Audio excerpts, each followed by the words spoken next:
The little clay jar broke on the marble at Tola's feet, and 40 guests stopped talking at once, and the silence that came after was worse than any shout.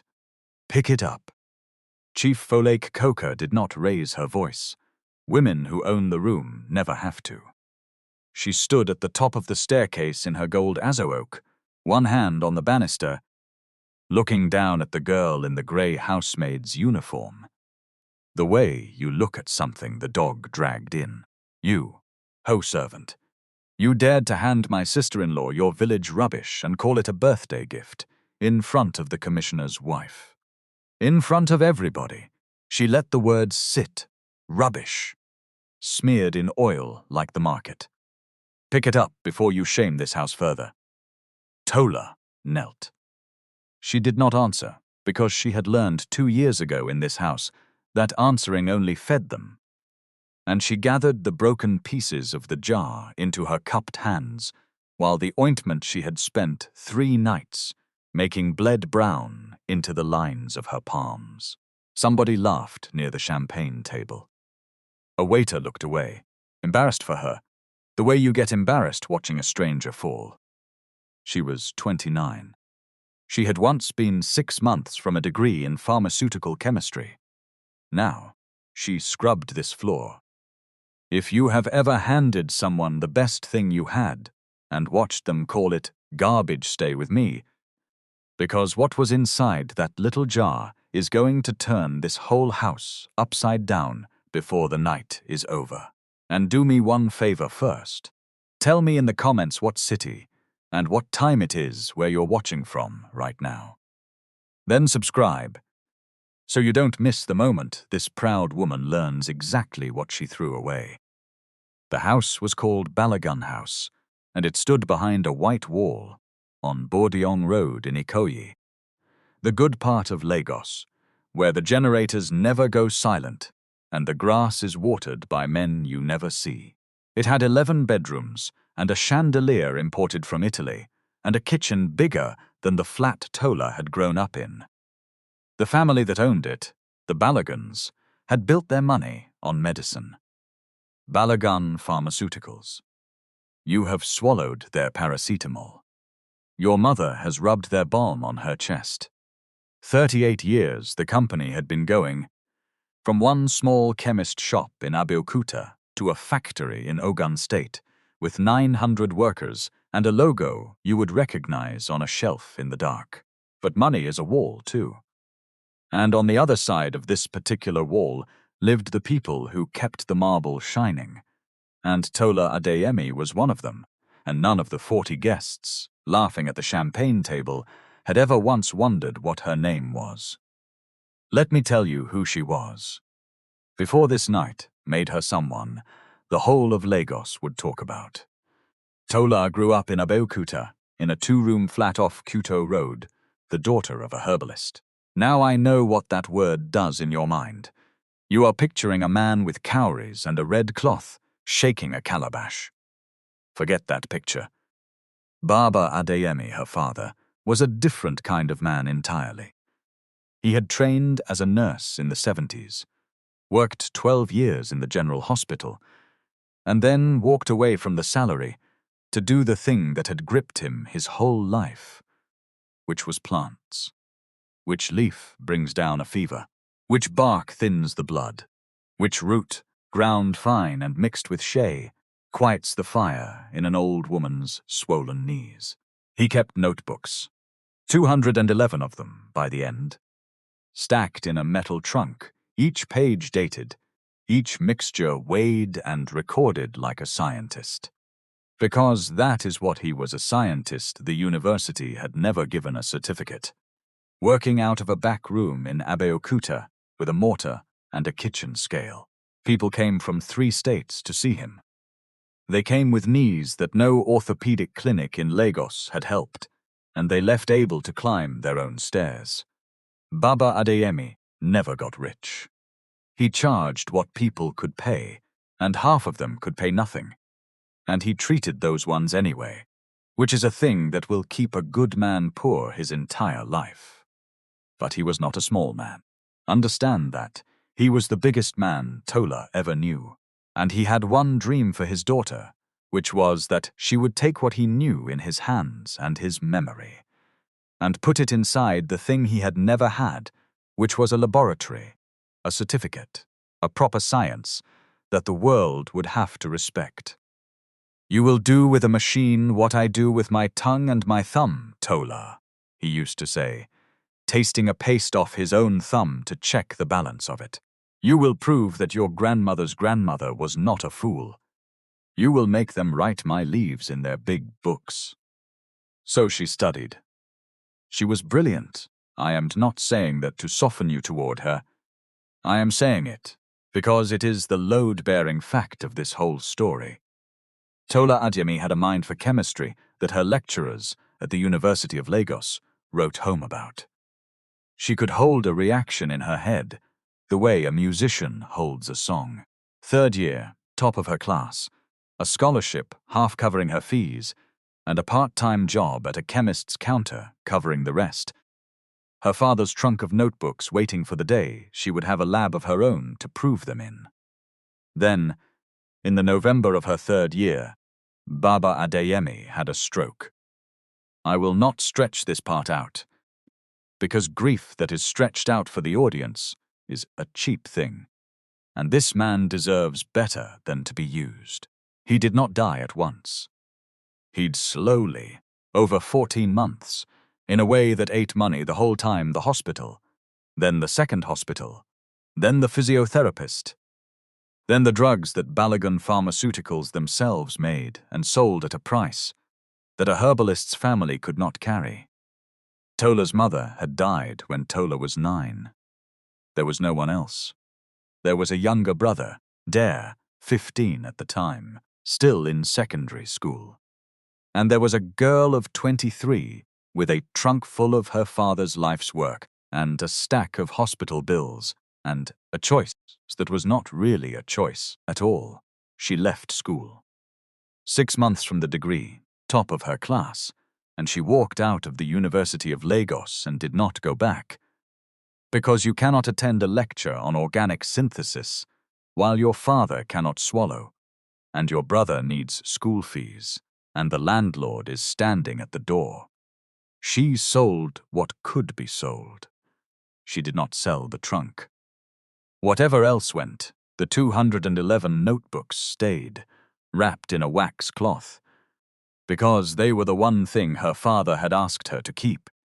And a good daughter keeps the one thing. Baba Adeyemi died on the 9th of March. Tola was 24, Dare was 16. And a girl who should have been standing in a graduation gown was instead standing in the office of a domestic staffing agency in Yaba, filling out a form because a housemaid in Ikoyi earned more than a chemist's assistant in Yaba, and Dare's fees would not pay themselves. That is how she came to Balogun House. Not because she was born to carry a bucket, because the world took a scientist and handed her a mop, the way it does, quietly, to people whose fathers were poor. She had been in the house 2 years by the night of the party. 2 years of 5 o'clock mornings and midnight bells, and a room off the kitchen the size of a car. She sent almost everything she earned to Dare, who was now in his final year of a diploma in laboratory technology at a polytechnic in Ibadan, the son carrying, in his own smaller way, the same torch, because it runs in that family like a fever. She kept the trunk under her narrow bed. Some nights, when the house was finally asleep, she opened it and read her father's handwriting by the light of her phone, and mixed nothing, because she had no lab, but remembered everything, because a mind like that does not switch off just because the world has stopped paying it. And she watched. Because here is the thing about being invisible. You see everything. The maid in the corner hears the boardroom. Tola, dusting shelves and carrying trays, had absorbed 2 years of Balogun Pharmaceuticals' dinner conversation, and she understood more of it than the men saying it. And not one of them knew, because to them she was furniture that occasionally refilled the water. The woman on the staircase, the one who had just broken her jar that was Chief Folake Coker. Folake was not a Balagun by blood. She was the widow of the late Chief Balagun's younger brother, which made her a sister-in-law to the matriarch of the house, and gave her, in the strange arithmetic of Nigerian family, an enormous informal power and no formal right to anything at all. That combination is a dangerous thing to put inside a proud woman. Folake had married up into money, and then her husband had died and left her a widow, living inside a great family's house on the family's goodwill. And nothing frightens a person like that more than the possibility that someone will notice she has not truly earned her place. So she spent her days proving she had. She ran the household staff like a colonial officer.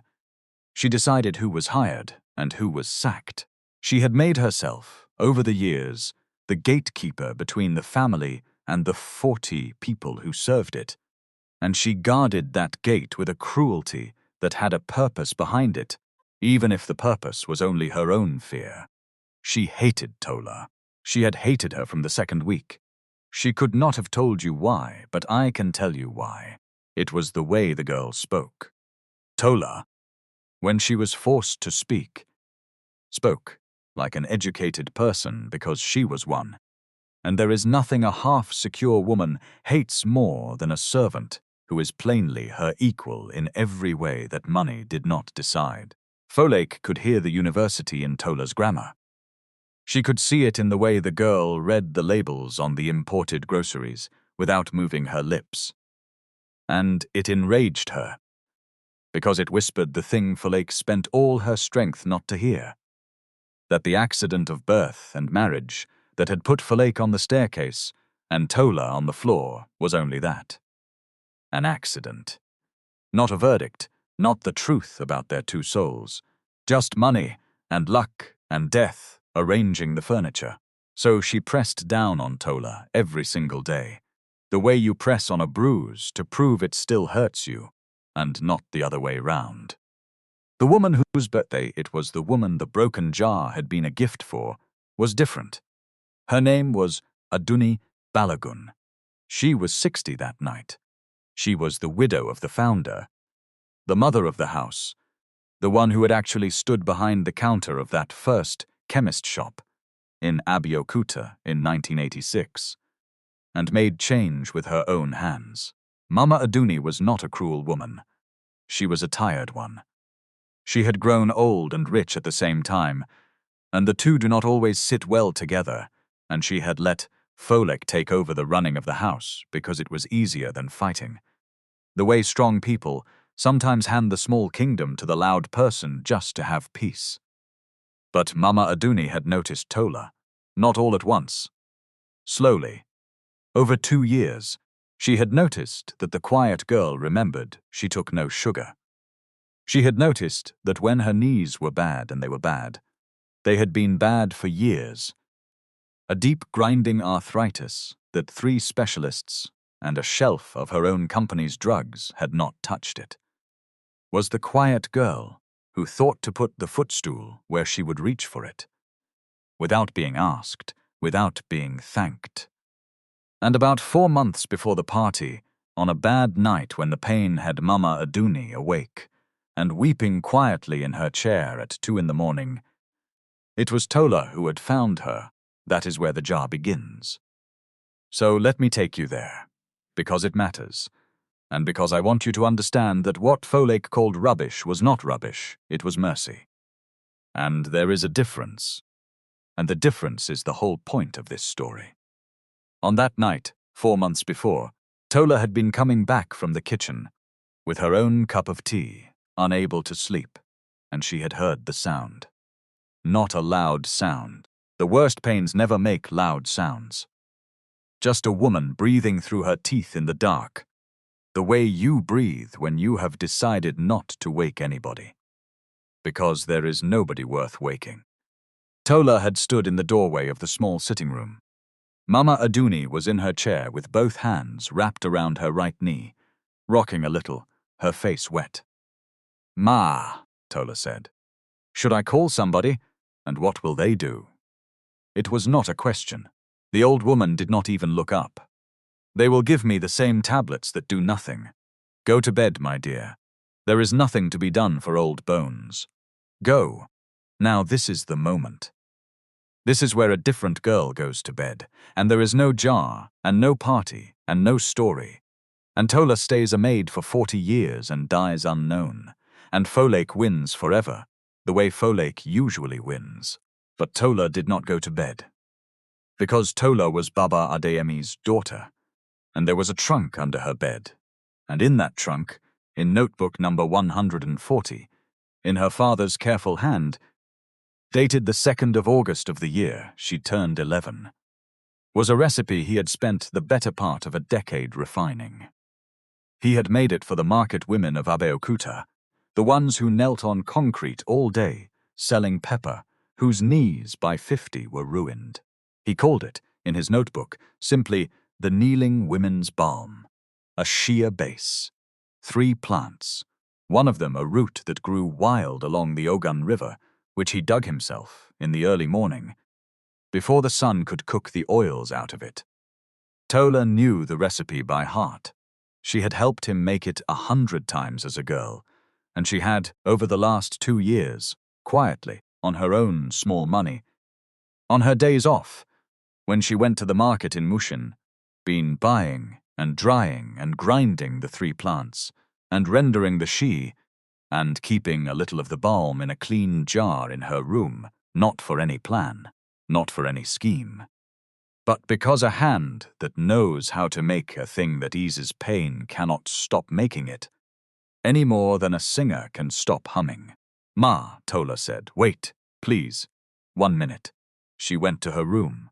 She came back with the jar, and she knelt in front of the matriarch of the house, this maid, and she said, my father made this. For women who kneeled too much. May I? It will not do what the tablets do. It will do something else. And the old woman, past pride at 2 in the morning, past caring, nodded. Tola warmed a little of the balm between her own palms. First, the way her father taught her, never cold. Cold shocks the joint. And then she worked it into the swollen knee with her thumbs, slow, in the small circles her father had shown her before she could read. And she talked while she did it, quietly, about nothing, about the river where the root grew, about the way her father used to test the balm on his own hands. 10 minutes. Mama Aduni's breathing changed first.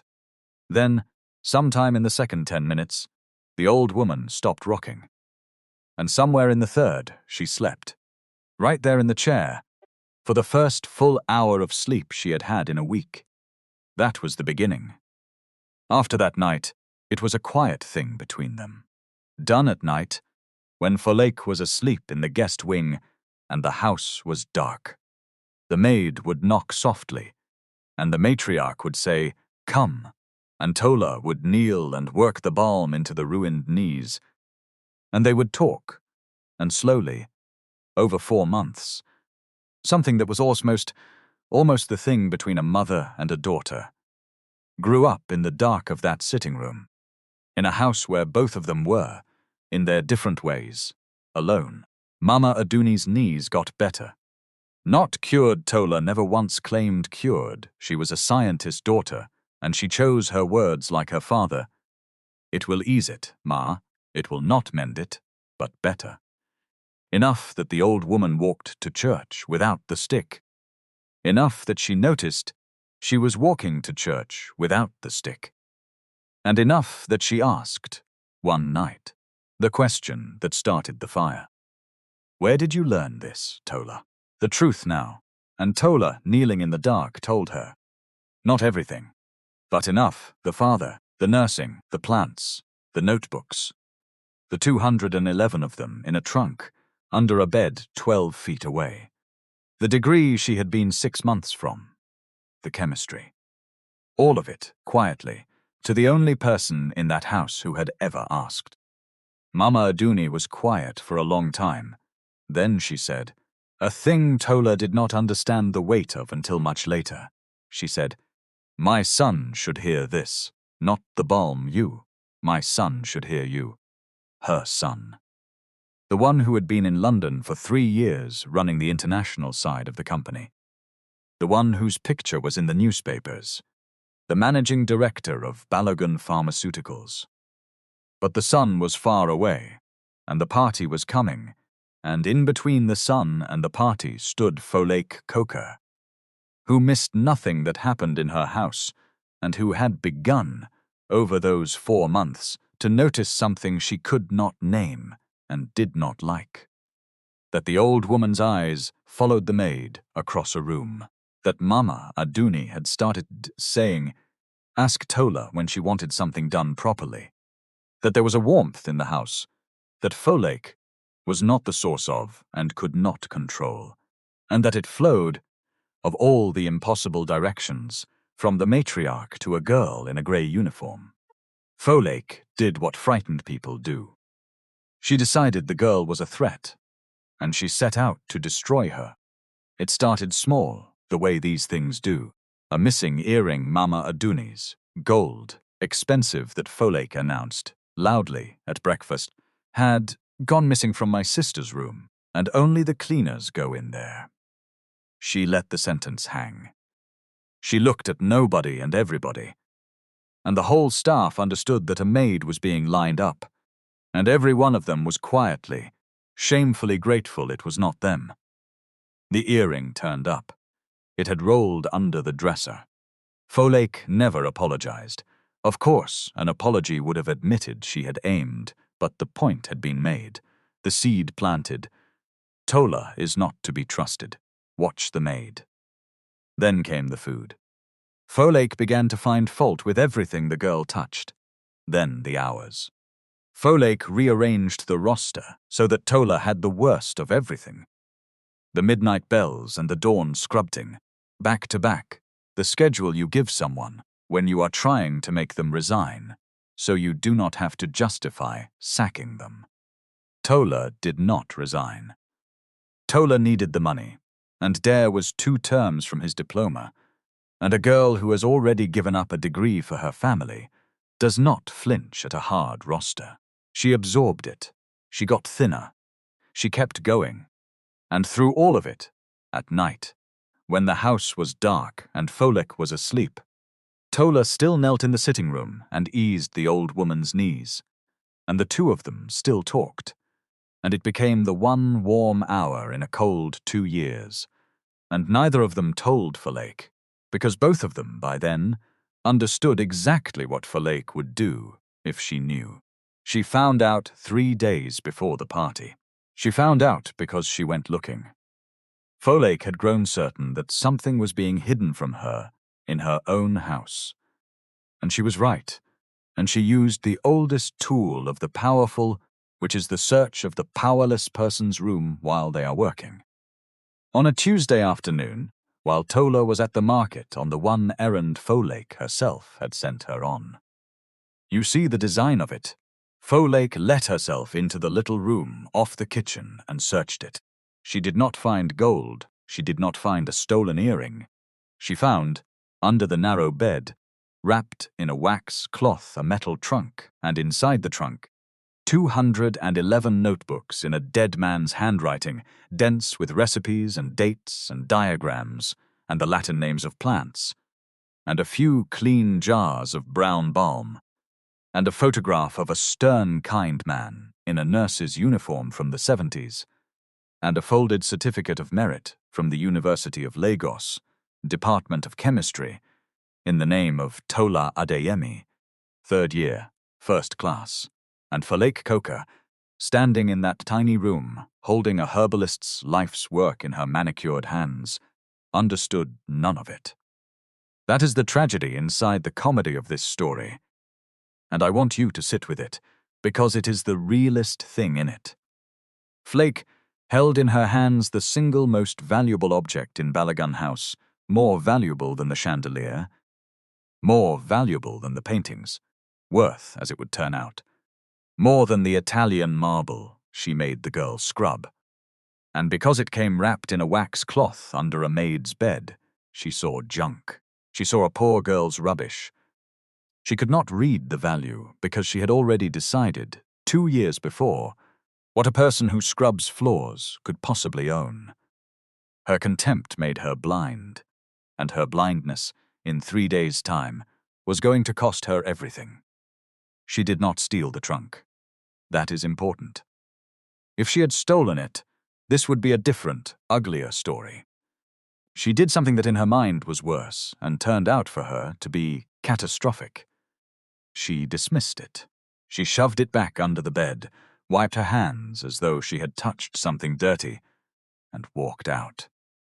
And she carried away only one piece of information, the only piece her mind could hold. The maid is hiding something. The maid thinks she is somebody. The maid has been getting above herself, and it is time to put her back on the floor, publicly, permanently, in front of everyone, so that whatever the old woman sees in her dies of embarrassment. The birthday party was the stage. Folake had planned it for weeks. And when she learned, the day before, that Tola had made a gift for Mama Duni with her own hands, a fresh jar of the balm, the good batch, wrapped carefully in a piece of clean paper, Folake did not see a gift. She saw her chance. Now you know what the guests at the champagne table did not know, and what Folake herself did not know, when the jar broke on the marble. You know that the brown ointment bleeding into Tola's palms was the kneeling women's balm, made from a recipe in Notebook 140. You know it eased the very knees of the woman whose birthday it was. And you know that the piece of clean paper it had been wrapped in the paper Folake was about to sneer at, along with everything else, was not clean paper at all. But I am ahead of myself.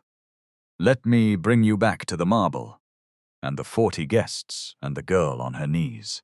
Tola gathered the broken clay. She did not cry. Understand what that took. 2 years of this, a dead father, a brother's fees, a degree given up, and a proud woman standing over her, calling her life's best mercy rubbish, in front of the commissioner's wife and the girl, did not give Folake the tears she was fishing for. She gathered the pieces, and the brown balm on the marble, into a folded cloth, quietly, completely on her knees, while the party held its breath. And then a voice from the top of the stairs said, "What is going on here?" It was not a loud voice, but every head turned, because it was a voice the whole room recognized from the newspapers, and half of them had not known he was even in the country. Sola Balagan had come home that afternoon, from London, unannounced, to surprise his mother on her 60th.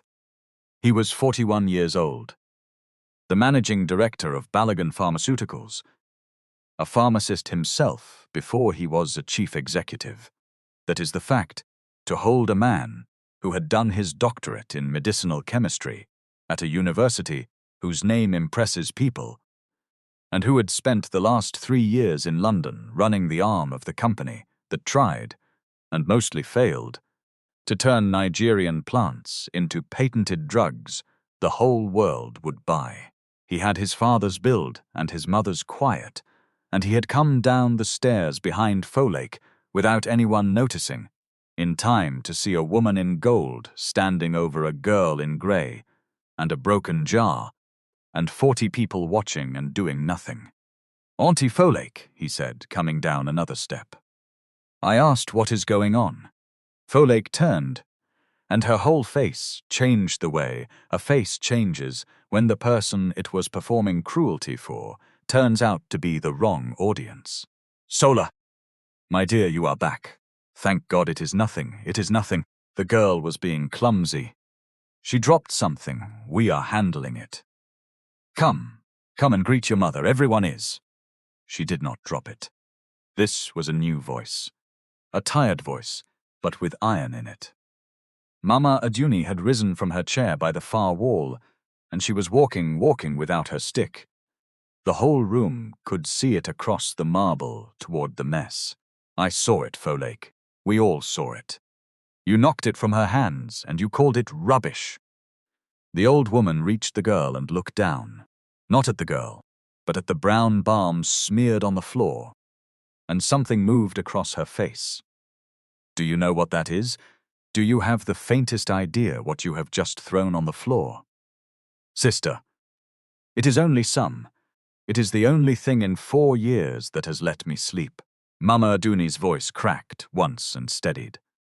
That girl's hands, and whatever is in that jar, have done for my knees what your brother's company and all its money could not do. And you called it rubbish, and you broke it on the floor, in front of my guests, on my birthday. The silence in the room was total now.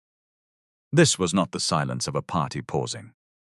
This was the silence of 40 rich people realizing they were watching something real, and that they had, most of them, laughed a minute ago at the wrong person. Tola stayed on her knees, the cloth of broken pieces in her hands, her eyes down. She wanted to disappear. This was worse, in a way, than the cruelty the old woman defending her, the son staring, the whole room's attention swinging onto her like a searchlight. A servant's safety is in being unseen. She had just been made violently visible. "Get up, my dear," Mama Aduni said softly, to Tola alone. "Get up off this floor. You will never kneel on it again, I promise you that." And it might have ended there. A kind old woman, a shamed servant, a party rescued. Folake would have retreated, licked her wounds, and found a slower way to destroy the girl. That is how it usually goes. The powerful lose a round and win the war. Except for the paper.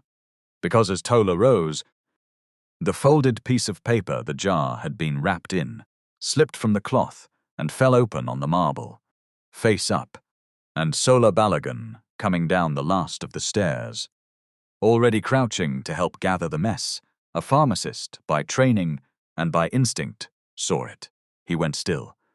"I want to slow down here, because this is the hinge of the whole thing, and I do not want you to miss why it works, why it is not magic, why a real man with a real training would actually react this way to a piece of paper on a floor." What Tola had used to wrap the jar was not random paper.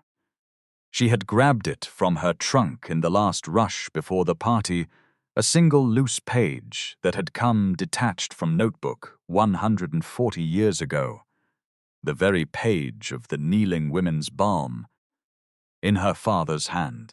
On it, the 3 plants, drawn and named Latin and Yoruba, the shea base and its rendering temperature. And this is the part in the margin, in Baba Adeyemi's cramped, careful writing, a note. A note about the river route. A note that said, in the plain language of a self-taught genius who did not know the words the world used for what he had found, that boiling the root destroyed the thing that worked, but that soaking it cold, for 3 days, in the shea oil itself, pulled the working thing out slow and kept it whole. And a second note under that, a measurement, a ratio, a temperature, the exact conditions. Sola Balagan read it upside down from 4 feet away and felt the hair stand up on his arms.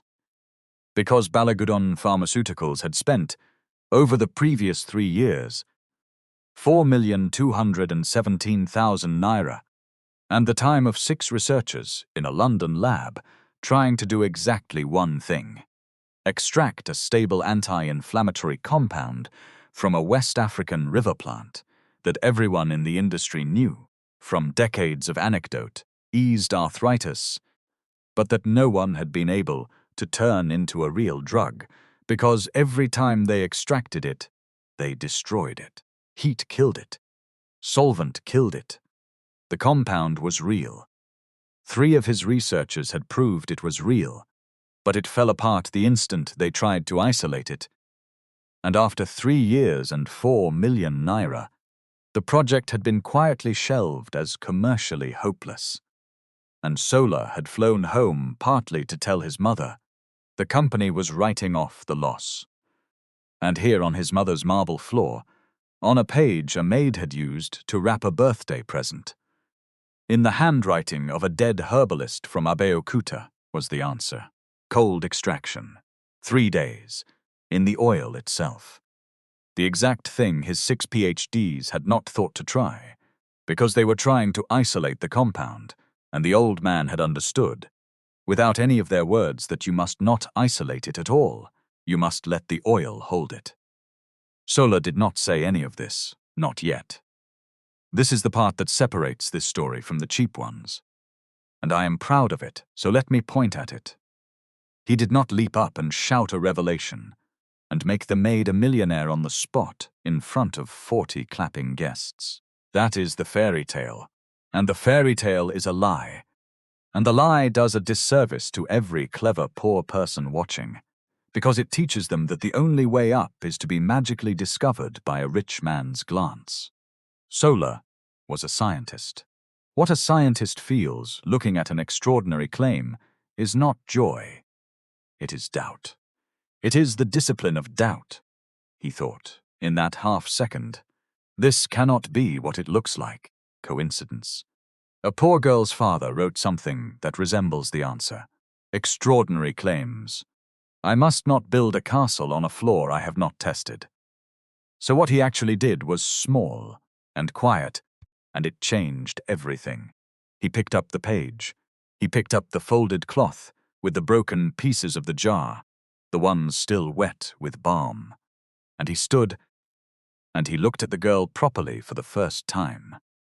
At the university straight back, the intelligent, frightened eyes, the hands that had made the thing, and he said, in front of the whole room, only this. What is your name? Tola, sir. Barely a whisper. Tola Adeyemi.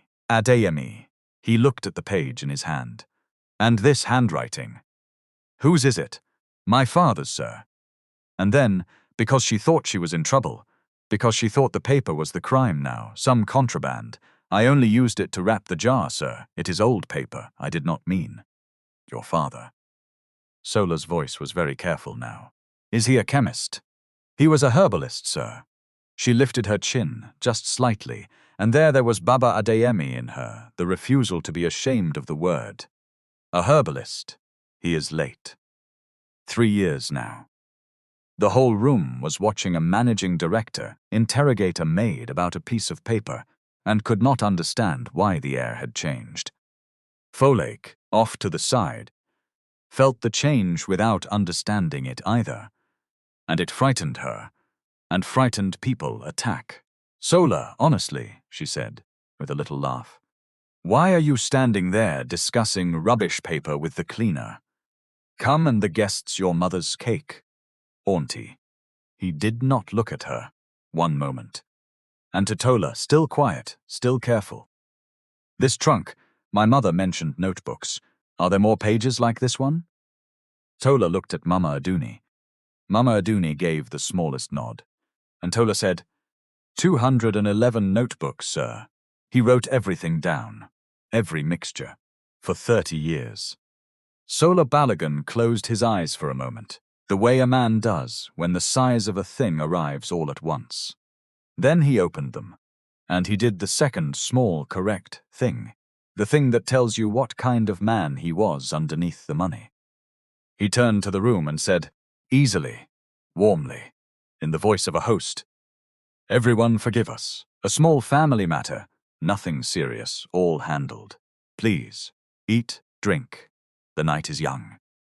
And he gestured to the band, who started up again, and to the waiters, who moved, and the party, relieved to be released from the strange heavy moment, flowed back into noise. He managed the room. He gave the girl her invisibility back, on purpose, as a shield, because he had understood in about 90 seconds that whatever this was, it must not be settled in front of 40 gossiping strangers, for her sake, as much as anyone's. Then, quietly, to his mother and to Tola, and to no one else. Not tonight. Tomorrow, Tola, I would like, with your permission, and only with your permission, to see your father's notebooks, and to have this balm looked at properly. Not to take anything from you. To understand what I am looking at. Will you allow that? And Tola Adeyemi, maid, daughter of a herbalist, 6 months from a chemistry degree she never finished, looked the managing director of Balogun Pharmaceuticals in the eye, really looked. The way she had not been allowed to look at anyone in 2 years, and heard, underneath his careful words.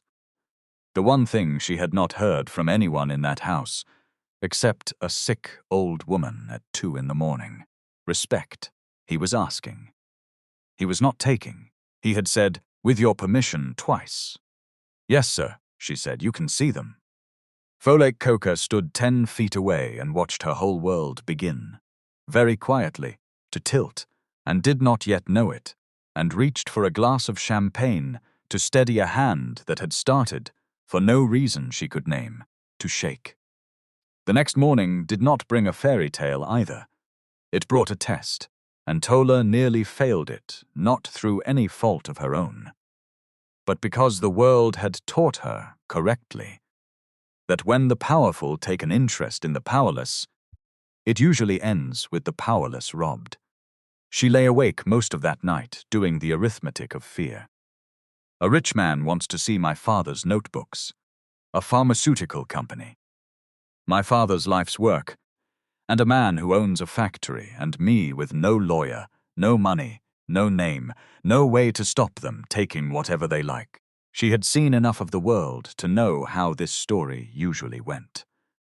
The big company collaborates with the poor inventor, and 18 months later the big company has a patent, and the poor inventor has a handshake and a photograph and nothing else. She had heard Balagun executives themselves, at dinners she served, talk about sourcing traditional knowledge, in a tone that made her father's whole world sound like a mine to be dug. So when Sola came to the kitchen the next morning, not summoning her to him, coming to her in ordinary clothes, without an entourage, Tola had made a decision, and it was a brave one, and I want you to see how brave. Because it is the moral center of who she is. She said no. "Sir," she said, standing very straight by the sink, her hands twisted in her apron. "I said last night you could see them. I have thought about it. And I am sorry, but I cannot let you see the notebooks. They are my father's. They are all I have of him. And I do not have anyone to protect me if—" She stopped and made herself say the true thing, the dangerous thing, to the managing director in his own house, where he could sack her with a word. "If your company decides to simply take what is in them, I have seen how it is done, sir. I would rather stay a maid with my father's notebooks than be a maid who gave them away for nothing. I am sorry. Now, a lesser man, a lesser story, punishes her for that, or flatters her out of it, or worse, reassures her with easy promises. Oh, we would never, trust me, the words that have robbed 1,000 poor inventors." Sola Balagun did none of those. He was quiet for a moment. Then he pulled out a kitchen stool and sat down on it, which put him lower than her, a managing director sitting below a maid in a kitchen. And he said, "You are right." She blinked. "You are completely right," he said.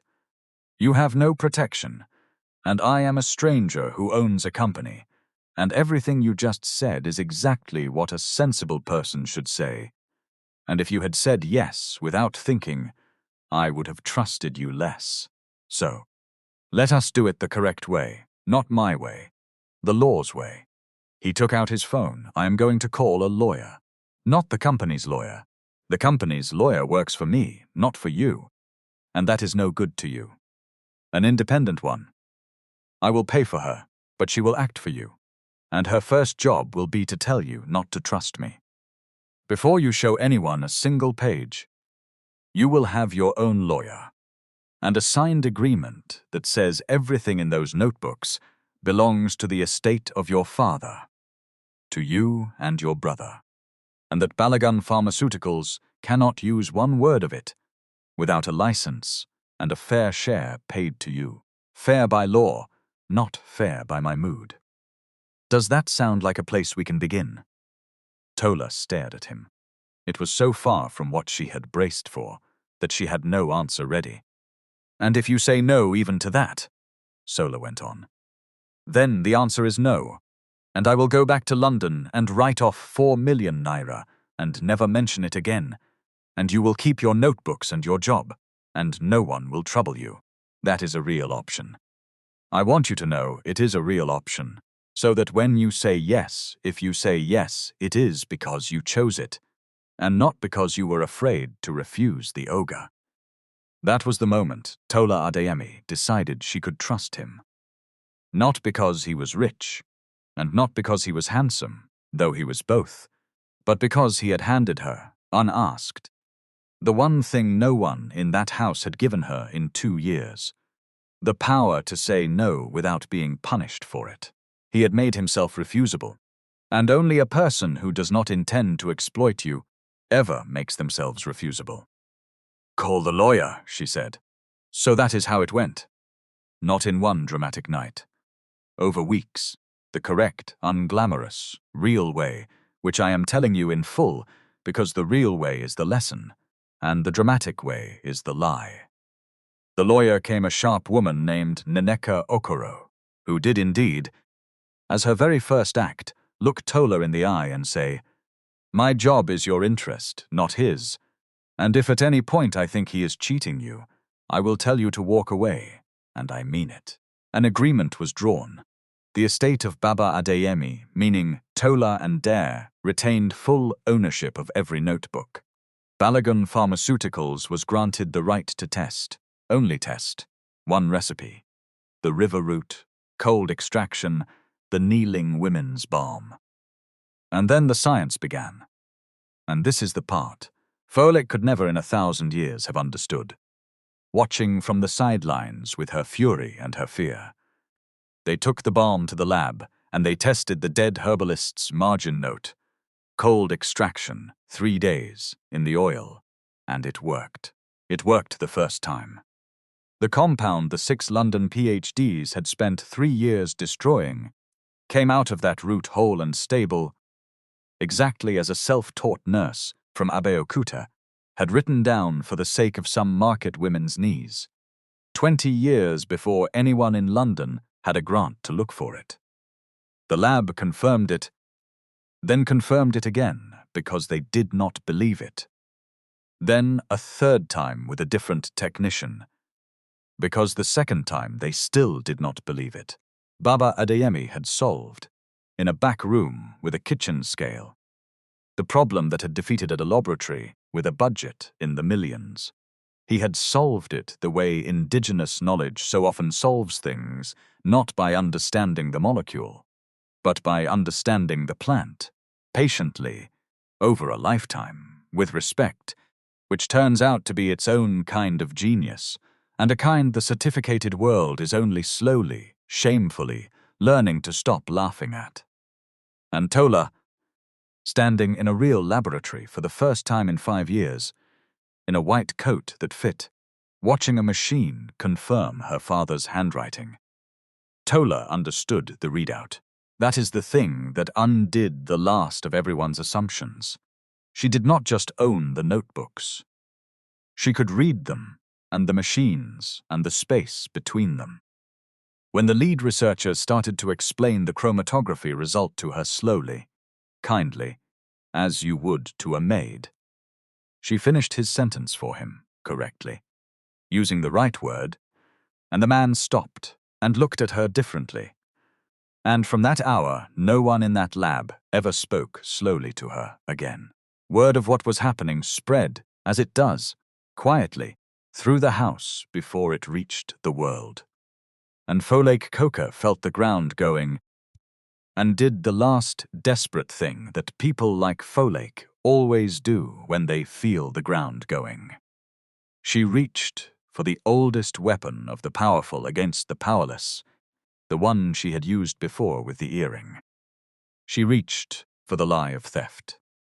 Here is what Folek did, and I tell it plainly because the cheap version of this story would make her a cartoon. And she was not a cartoon. She was a frightened, proud woman, doing a wicked thing for reasons she had half convinced herself were noble, which is how most wickedness is actually done. Folek went to Mama Aduni, in tears, the good tears, the practice tears, and she told her sister-in-law a story. The story was this, that the maid was a con artist, that Tola Adeyemi had targeted this family deliberately, that the whole balm business was a long game worm your way in through an old woman's sore knees. Produce a dead father's notebook that conveniently contains a fortune, and maneuver the trusting son into signing away company secrets and money to a stranger off the street. She is not a poor girl, sister, Fulake wept. Poor girls do not talk like her. Poor girls do not know chemistry. She has been playing you, playing all of us. And Sola is a man, and she is a young woman, and you have seen how he looks at her. She will take everything, the money, the boy, the company, everything, and we will be the fools who opened the door. I am only trying to protect this family. I am the only one who sees it. And here is the terrible thing. It was a good lie. It was a good lie because it was built around a true thing. Tola really did talk like an educated woman. She really did know chemistry. She really was not what a maid is, supposed to be. And Folake took every one of those truths, the very things that made Tola remarkable, and turned them into evidence of fraud. That is the oldest trick there is. You cannot be poor and brilliant both. If you are brilliant, you must be lying about being poor. Therefore, your brilliance is your crime. It is the accusation the world has always thrown at the poor person who refuses to be stupid. For 3 days it worked. Mama Aduni, old and tired and no scientist, felt the poison go in. Doubt is a heavy thing at 60. She began to watch Tola with a coolness the girl felt at once and could not explain, and it broke something small in Tola's chest, because that midnight kindness in the sitting room had been, for 2 years, the one clean thing, and now even that was going grey. But Folake, in her fear, made the mistake that people who lie always eventually make. She overreached. A cool suspicion was not enough for her. She needed the girl, gone, cast out, disgraced, before the lawyers finished and the thing became permanent. So she manufactured proof. She took a company document. A real one, a preliminary lab summary of the river root extraction. Marked confidential. The kind of paper that floated around the house. Now that Sola was working from home half the week, she took it from his study, and she planted it in Tola's room, under the mattress, badly hidden on purpose, the way you hide a thing you want found. And then, on a Sunday evening, with Sola home and Mama Aduni present and 2 senior house staff as witnesses, Folake announced that confidential company property had gone missing, that she hated to say it but had her suspicions, and led a search of the servants' rooms that arrived, with theatrical reluctance, at Tola's mattress, and lifted it. And there it was. There, Folake said, and her voice shook with what a stranger would have taken for grief, and was actually triumph. There it is, confidential company documents. In the maid's room. I did not want to believe it. God knows I did not. But there it is. She is stealing your research, Sola. She has been stealing it all along. I told you, sister. I told you what she was. The room went cold and quiet. Tola stared at the paper in Folake's hand and felt the floor drop out of the world. She had never seen it before. She knew instantly, completely, that she was finished, because this is how it ends for people like her, always, this exact way. The planted thing, the witnesses, the powerful word against the powerless one, and no one had ever once, in the whole history of the world, believed the maid over the chief. She did not even bother to say, I did not put it there, because what was the point? The words were dust before they left her mouth. She had watched this happen to other people her whole life, and the maid always lost. The maid always. That is my handwriting on the top corner, Sola said. Everyone turned. He had not moved from his chair. He was looking at the document in Folake's hand, with an expression Tola had not seen on him before, not anger. Not yet. Something colder and more careful. The face of a scientist looking at a result that has been tampered with. Bring it here, Auntie. Folake's hand did not want to move. Sola, the point is that it was in her. Bring it here. She brought it. He looked at it for a long moment. Then he said, still quiet, still terribly calm, "This is document 12. The preliminary extraction summary. There are 4 copies of this document in the world. I printed them myself. One is in my study safe. One is with Miss Okoro, Tola's lawyer. One is at the lab in Ogun. And one," he turned it over, and on the back, in the top corner, was a small penciled number in his own hand. One I marked, copy 4, and locked in my study drawer on Thursday. Because I do not leave confidential documents lying around, Auntie. I am not an amateur. This is copy 4. It was in a locked drawer in my study. Tola has never been in my study. She is not permitted in my study. So I have a question, and I would like everyone in this room to hear me ask it. He looked up at Folake Coker. How did a document from my locked study drawer get under my mother's maid's mattress? The silence was a living thing. Only 3 people have a key to that study. Sola went on, rising now, unhurried the way a big man rises. Myself, my mother. And you, Auntie, because you run this house and you have keys to every room in it, which is a thing I did not think about until this exact moment. So let me ask it the other way, since the first way is unkind. Tola cannot have taken this. It is not physically possible. She cannot enter the room it was locked in. But someone with a key could have taken it, and carried it 40 feet down the corridor, and lifted a mattress, and put it where it would be found by a search that same person just happened to insist on leading. He let that sit.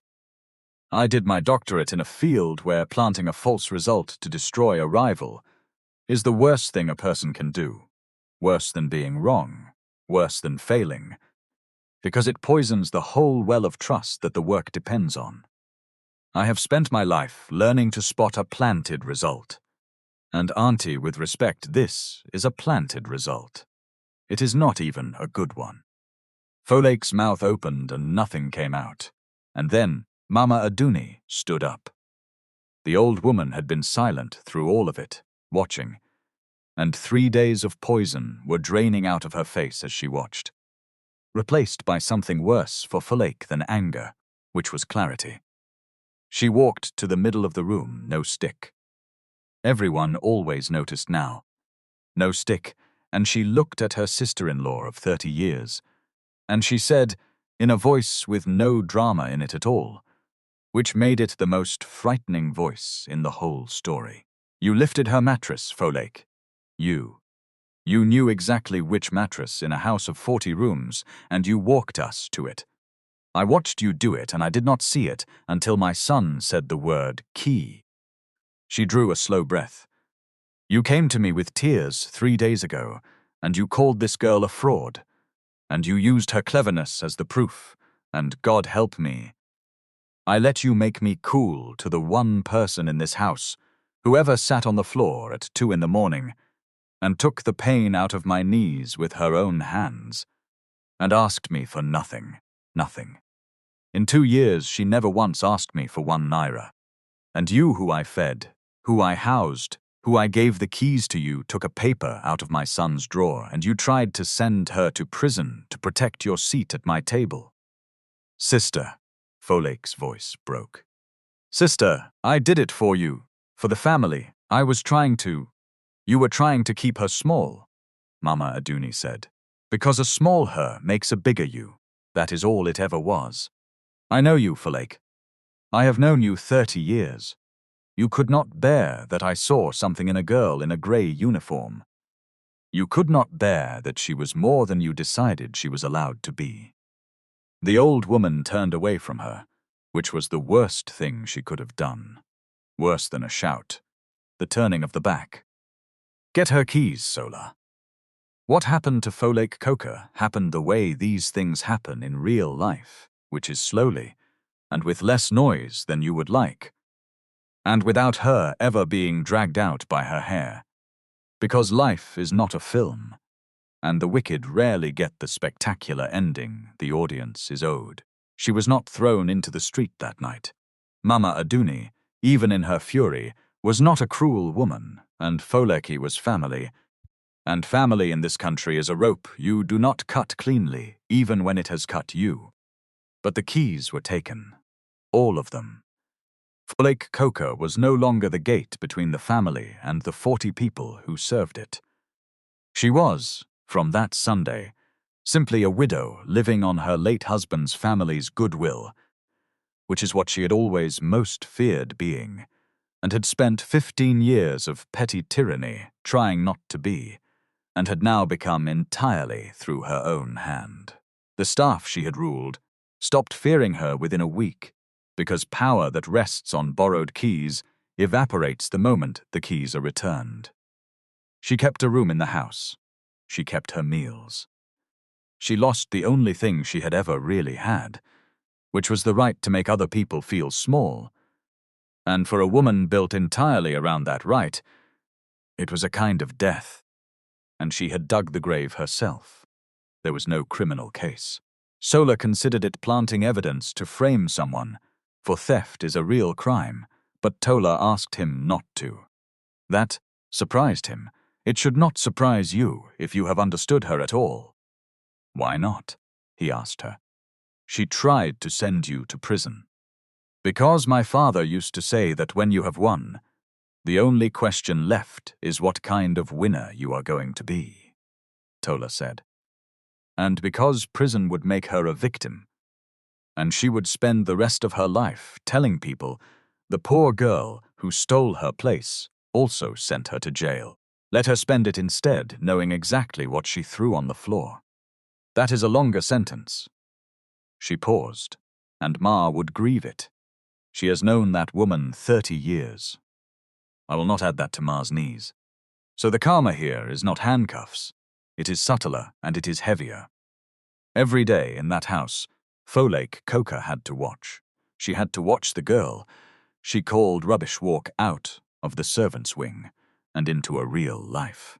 She had to be in the room when Balogun Pharmaceuticals announced its first properly patented plant-derived drug in the company's 38-year history, a topical anti-inflammatory, licensed from the estate of the late Adeyemi of Abeokuta, developed in partnership with the estate's representative, Miss Tola Adeyemi. She had to hear the girl's name said with respect by the very people who had watched her kneel on the marble. That is the punishment. Not a cell. A front-row seat. But this story is not about Folake, and I am tired of her, the way you get tired of the wicked once the good are safe from them. Let us turn to the people who deserve the rest of the page. Because here is where the cheap version of this story goes wrong, and I refuse to go wrong with it. The cheap version ends with the maid becoming a millionaire overnight, and marrying the billionaire the following spring. And everybody claps. And every poor person watching learns the poisonous little lesson that the only exit from a hard life is to be plucked out of it by a rich man's love. That is a lie. It is a lie that has kept more clever poor people waiting passively for a prince than any other lie ever told. So let me tell you what actually happened to Tola Adeyemi, which is better than the fairy tale, because it could actually happen to you. She did not marry Sola that year. She did not marry him the next year either. He offered her, first, the easy thing, a lump sum, a fat check for the license, take the money and go, be comfortable, be free. And she said no. Not out of pride, out of arithmetic, her father's daughter to the bone. A lump sum today for a drug that will earn for 20 years is a bad trade, sir, and you know it. And I think you offered it partly to test whether I know it too. He did know it. He grinned when she said it. The first real grin, because she was right. And being right in front of him had become the thing she liked most in the world. She took instead on Miss Okaro's advice, a proper royalty, a percentage of every unit sold, for the life of the patent, paid to the estate, split between her and Dare. It was less money now. It was far more money over time. It was the choice of a person who intends to be around for the long game. And it made her, within 3 years, not overnight but steadily, genuinely wealthy, in a way that was hers, that no one had handed her, that no one could take back or hold over her head. And then she did the thing that tells you everything about her. She went back to school. She could have bought a title. Companies do it all the time, put consultant on a rich collaborator and let her skip the work. Solar even offered, gently, to make her a director of research, on the strength of what she plainly already knew. And Tola said no again. And this no is the moral spine of the whole story. So, listen, if you make me a director because I found a fortune in my father's trunk, sir, then I am exactly what Folix said. I was a person who got a big chair she did not earn. And in 9 years, there will be a girl in a grey uniform, in some house, who is cleverer than everyone, and gets handed nothing. And I will be the proof they use that people like her should stay on the floor and wait to be lucky. No. I was 6 months from my degree when my father fell ill. I am going to finish the 6 months. I am going to sit the exams on my own head and pass them on my own head. And then, when I walk into your lab in a white coat, no one, not one person, will be able to say I did not earn the coat. Pay for the tuition, if you like. It is a loan, and I will pay it back from the royalties. But I sit the exams alone. She went back to the University of Lagos. 29 years old, in a lecture hall full of children, the maid who could not finishing. She completed the 6 months. She sat the exams.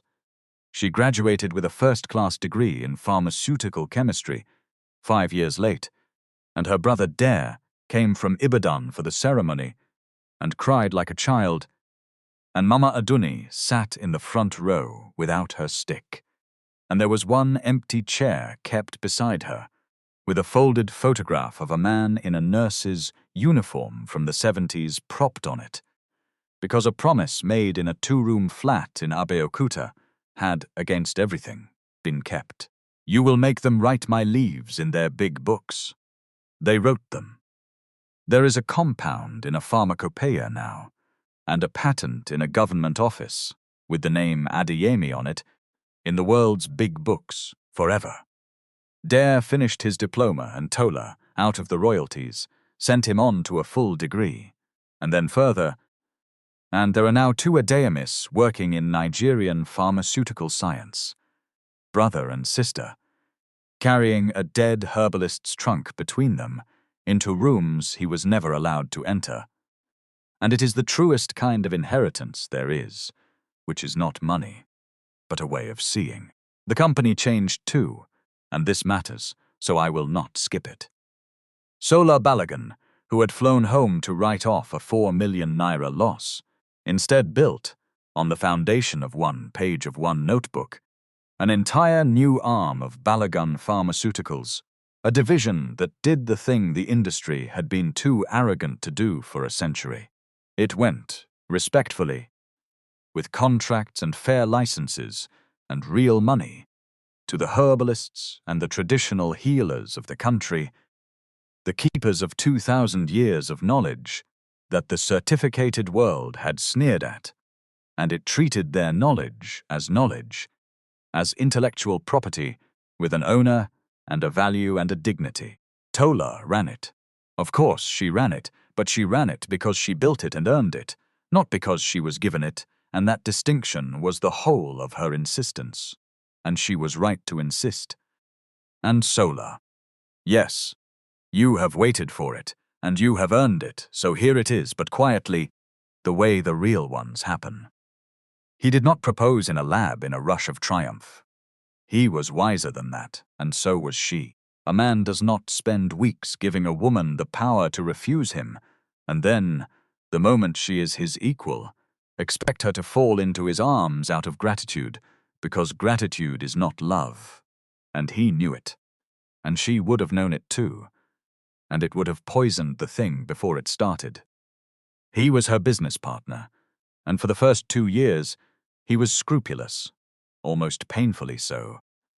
About power he made sure, in writing, that hers, stake and her division were hers independent of him, could not be touched by him, so that whatever happened between them, she could walk away from the man without losing the work, only when she was fully unarguably free of any hold he had over her, rich in her own right, a graduate on her own head, a division head on her own merit.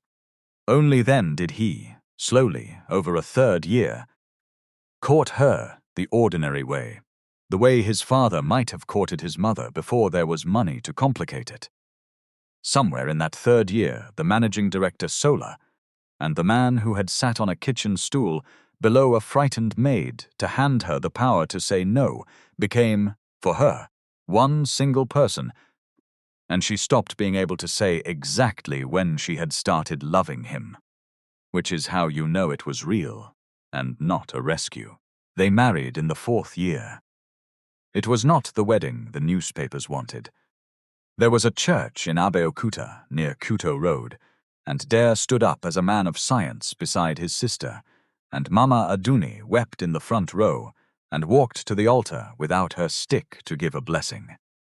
And the balm she had first felt at 2 in the morning was by then in a green tube on the shelves of 900 pharmacies. Folake was invited. She came. She sat at the back. Nobody was cruel to her, which was, in its way, the cruelest thing of all, because it meant she had become small enough to be forgiven, and she knew it. And she sat through the whole thing watching the girl she had called rubbish become a balogun.